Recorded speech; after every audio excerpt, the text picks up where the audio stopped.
צד אחד ששונא מאוד את הבית, ועץ אחד שסובל מנשירה בסתיו, וילד ששונא את הגן, ודג פוחד במים עמוקים.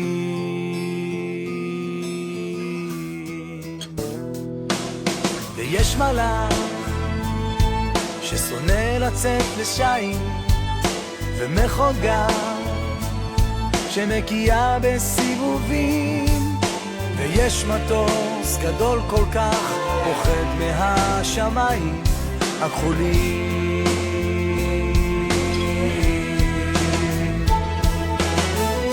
ורק אני פוחד מאהבה,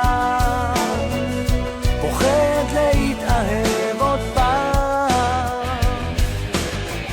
כמו אגדה עם סוס ונסיכה, יד ביד נצלול אל תוך שקיעה של ים. ויש שם עיר שחלומות מגשים בינתיים, אליו ניתן להגיע רק עם אוהבים, ויש שם לבבות גדולים שצועדים בשניים וחולמים.